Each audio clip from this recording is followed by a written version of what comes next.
আসসালামু আলাইকুম বন্ধুরা, স্ক্রিনে যে ছবিটিকে দেখতে পাচ্ছেন, আমি মনে করি আপনারা এই ছবির মানুষটির সাথে যে ঘটনা ঘটেছিল তার সাথে আপনারা পরিচিত আছেন।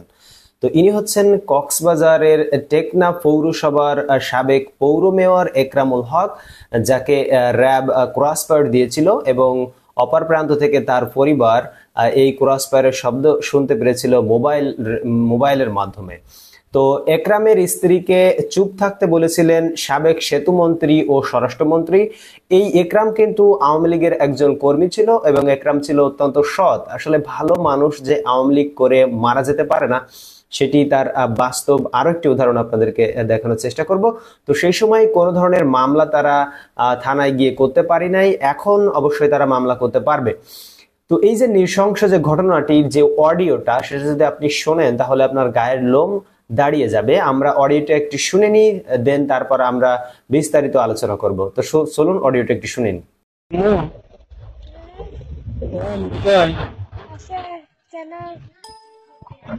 আমি এতে যাচ্ছি তো ওই যে কাজে দেখলাম, ওই যে ম্যাজিস্ট্রেট সাহেব ডাকছেন তো ওখান থেকে আমি ওখানে যাচ্ছি।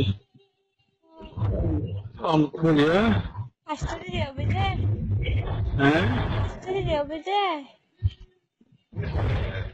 হবে না তো।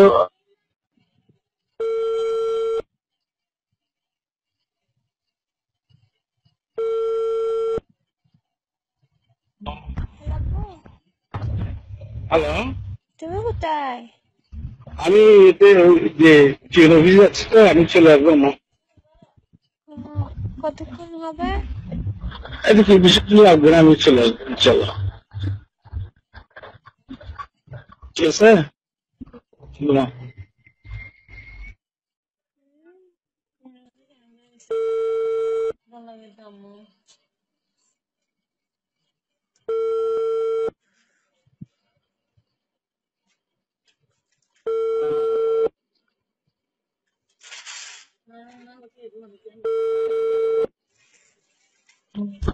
হ্যালো আব্বু,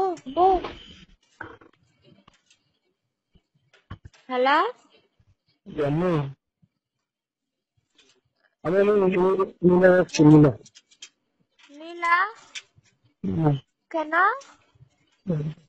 জরুরি কাজে যাচ্ছি, হ্যাঁ, জরুরি কাজে যাচ্ছি। জরুরি কাজে? কেন? যাচ্ছি আমি, ঠিক আছে, গাড়িতে যাচ্ছি তো। আব্বু তুমি কান্নাচ্ছো যে? হ্যালো হ্যালো, আল্লাহ আর মোবাইলটা দে, আল্লাহ আর মোবাইল, আল্লাহ আর কি একবার হতে হইতে দেও খুদা, আল্লাহ আল্লাহ আল্লাহ। Hello hello hello hello hello, কে? Hello hello hello hello hello, আমি কমিশনারের সাথে কথা বলতে চাচ্ছি। হ্যালো, কে ওইটা? ফোন রিসিভ করছো, ওইটা কে? আমি ওনার মিসেস বলতেছি। হ্যালো হ্যালো বলছো জড়িত না?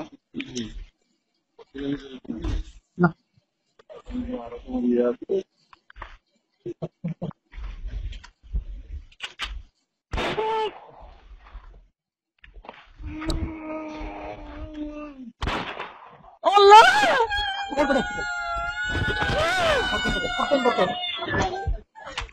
আমার জামা কিছু হয় নাই, আমার জামা কিছু হয় নাই, আমার বিনা দোষী, আমার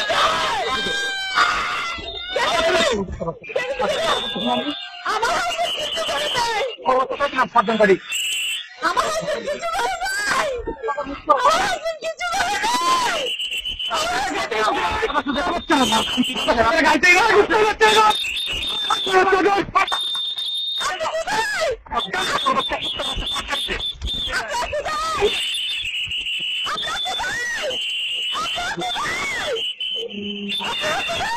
আপনার কোথায়? আমার জামা কিছু করে নাই।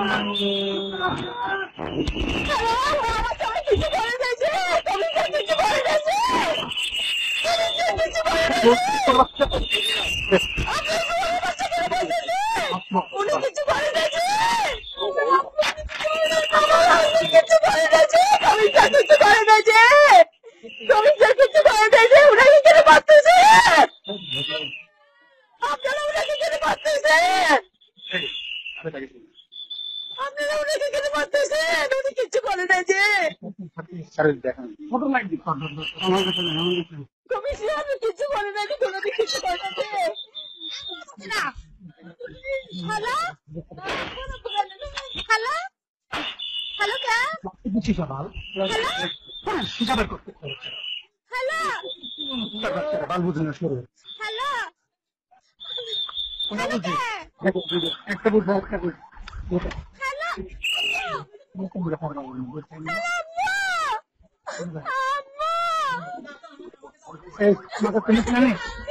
হ্যালো বাড়ি কই বাড়ি তোমার কাছে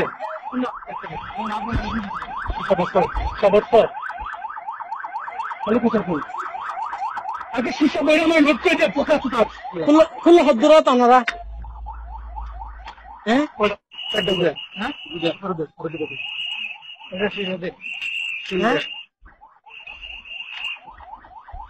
hello hello hello hello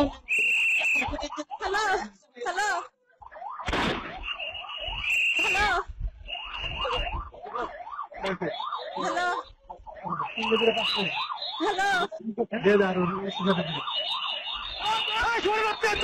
hello আমার জামাই কিছু করে না যে, আমার জামাই কিছু করে না যে, আল্লাহ বাঁচাচ্ছেন কেন, কিছু করে না যে, কিছু করে না যে,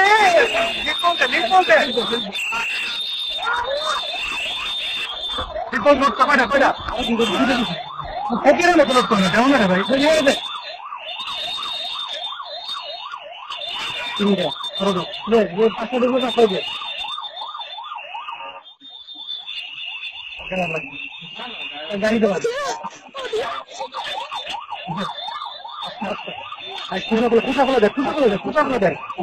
দেবে না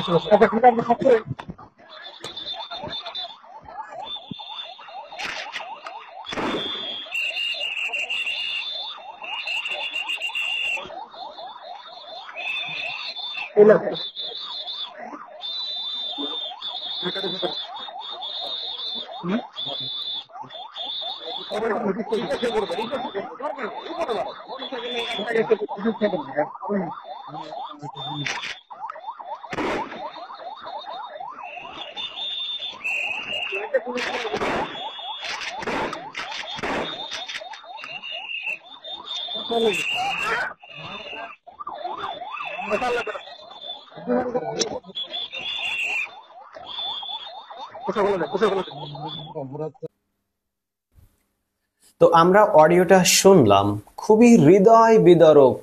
অপর প্রান্ত থেকে তার স্ত্রী, তার সন্তানরা চিৎকার করছে এবং স্ত্রী বলছে আমার স্বামী নির্দোষ, আমার স্বামী কিছুই জানে না। তো সে তখনই তারা ফায়ার করছে এবং তিনি গুঙ্গানি দিচ্ছিলেন। সেটি আসলে সহ্য করার মতো না। সেই ঘটনার কোনো বিচারই এই পর্যন্ত হলো না, এমনকি একটি মামলাও তিনি করতে পারেননি। নিহত একরামের স্ত্রী আয়শা বেগম বলেন, আমার স্বামী সব সময় মাদকের বিরুদ্ধে ছিলেন, তবু মাদকের সঙ্গে জড়িয়েই তাকে হত্যা করা হলো। কি অপরাধ ছিল তার? কেন এমন নৃশংসভাবে তাকে হত্যা করা হলো? 6 বছরের বেশি সময় কেটেছে, এখনো মামলা করতে পারিনি। বিভিন্ন সময় নানাভাবে আমাকে ভয়ভীতি বলা, কথা বলায় আওয়ামী লীগের সাধারণ সম্পাদক ও সাবেক সেতুমন্ত্রী ওবায়দুল কাদের ও ষষ্ঠমন্ত্রী আসাদুজ্জামান খান কামাল ফোন করে আমাকে চুপ থাকতে বলেছিলেন। আমি চুপই ছিলাম, তবে এই অবিচারের কথা বলিনি, কখনো ভুলবো না। আমার স্বামী হত্যার বিচার আমৃত্যু চেয়ে যাব। এখন অন্তর্বর্তী সরকার ক্ষমতায়, এবার মামলা করব। তো এখন তারা মামলা করার সাহস পাচ্ছে এবং তারা আশা করি দ্রুত মামলা করবে এবং তাদের বিচারটিও পাবে। এই হত্যাকাণ্ড করেছিল র্যাব, এবং কেন করেছিল আপনারা সকলেই এখন বিস্তারিত বুঝতে পারছেন যে ওখান থেকে মাদক চোরা কারবারি হতো এবং এই টাকাগুলো ওবায়দুল কাদের থেকে শুরু করে স্বরাষ্ট্রমন্ত্রী থেকে শুরু করে সবাই এই ভাগ পেত। কিন্তু এর বাধা দিয়েছিল এই যে একরাম, ইনি আসলে একজন সৎ মানুষ ছিলেন, ভালো মানুষ ছিলেন। ইনি আসলে এই কাজগুলো যেন না হয় সেজন্য তিনি বাধা দিতেন। তো বাধা তো আসলে র্যাব মানতো না, কোনো ধরনের কোনো বাধাই র্যাব মানতো না। সেভাবেই তাকেও সেই করুণ পরিণতির মুখোমুখি হতে হয়েছিল এবং তাকে নৃশংসভাবে হত্যা করা হয়েছিল। এবং সেই অডিওটি ভাইরাল হয়েছিল, আপনারা সকলে জানেন, আপনারা ইতিমধ্যে সেই অডিওটি শুনেছেন। তো এরকম ঘটনা অসংখ্য মানুষের সাথে ঘটেছে।